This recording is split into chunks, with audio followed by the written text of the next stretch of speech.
अगर आप भी क्लास 10th के स्टूडेंट हैं और आप समय बर्बाद कर रहे हैं अपना समर वेकेशन में, तो आपके लिए एक बेस्ट स्ट्रैटेजी प्लान मैं लेकर के आया हूँ आपके एग्जाम की तैयारी के लिए, जिसमें आप समर वेकेशन का एक बहुत अच्छा यूज कर सकते हैं। रियलिटी बताऊं, ज्यादातर स्कूल्स में अभी समर वेकेशन चल रहा है और वहां पे ना 25 से 30 दिनों की अप्रॉक्स छुट्टी होती है मिनिमम, है ना। कई सारे स्कूल्स में 40 डेज की भी वेकेशन चल रही होती है। बात आती है कि हम इस 40 दिनों में करेंगे क्या, है ना। तो इस 40 दिनों में एक बेस्ट स्ट्रैटेजी प्लान आपको करना पड़ेगा। किन चीजों के लिए? बोर्ड एग्जाम की तैयारी के लिए।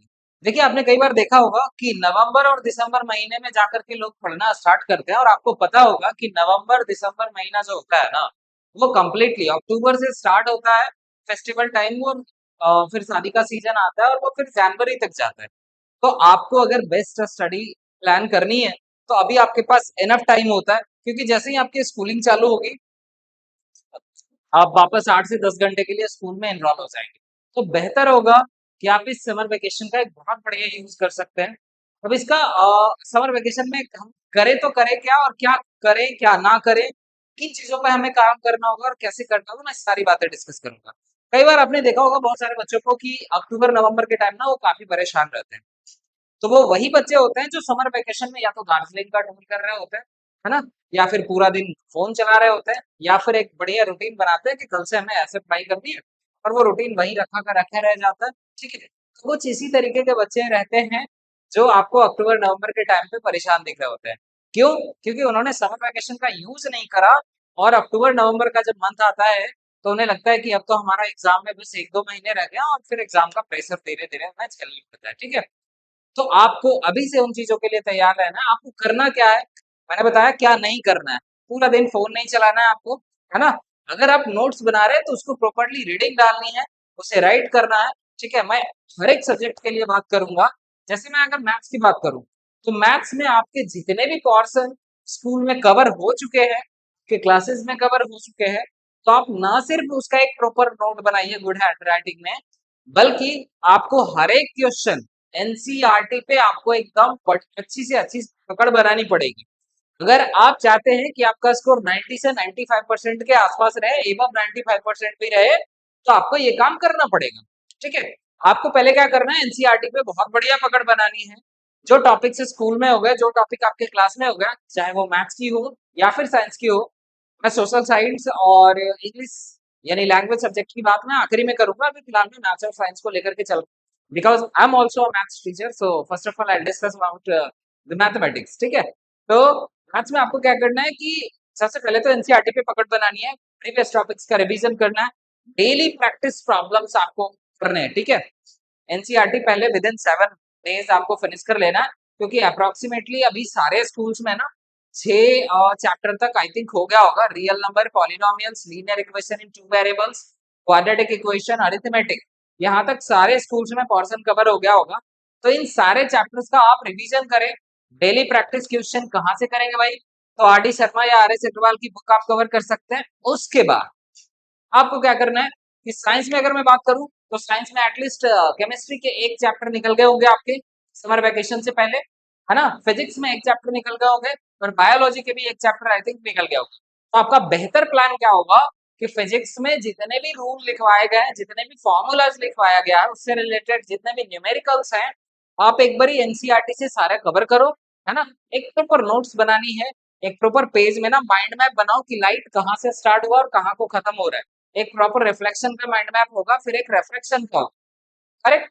इसी तरीके से मैं केमिस्ट्री की बात करूं, तो केमिस्ट्री में अगर आपने चैप्टर 1 कवर करा है, तो चैप्टर 1 तो कवर करना ही करना है, वापस रिवीजन करनी है उसकी। लेकिन चैप्टर टू को एक बार रीडिंग डाला, चैप्टर 3 को एक बार रीडिंग डाला। जितने इक्वेशंस वहां पे तुम्हें दिखाई दे रहे हैं, जो तुम शॉर्ट नोट्स बना सकते हो, ठीक है, वो एक बार पेपर पे शॉर्ट नोट्स बनाना है, ताकि जब तुम्हारे स्कूल में वो चैप्टर चलेगा ना, तो वो चीज तुम्हें आसान लगे। ठीक है, तो ये था फिजिक्स केमिस्ट्री का। बायोलॉजी में क्या करना भाई? तो बायोलॉजी में सीधा सीधा है कि वहां पे चीजें समझना कम होता है, याद ज्यादा करना होता है। तो एक प्रॉपर नोट्स वहां पे भी बनानी पड़ेगी, माइंड मैप बनाना पड़ेगा कि क्या चीज है, किस चीज को रिलेट कर रहा है।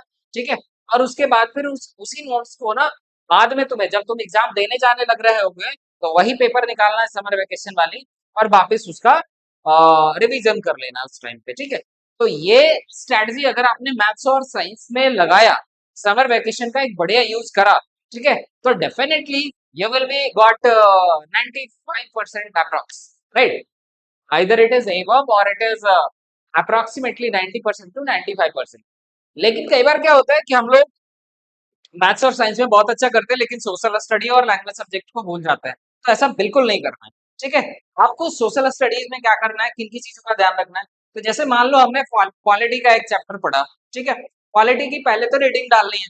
रीडिंग डालने के बाद आंसर राइटिंग स्किल्स पे तुम्हें काम करना है। मान लो कोई 2 मार्क्स के क्वेश्चन है, पेपर में आ गए, अब how can be right it, है ना, कितने सेंटेंस मुझे फ्रेम करने हैं, इन सारी चीजों पे ध्यान रख करके हम क्या करेंगे, एक प्रॉपर नोट्स बनाएंगे।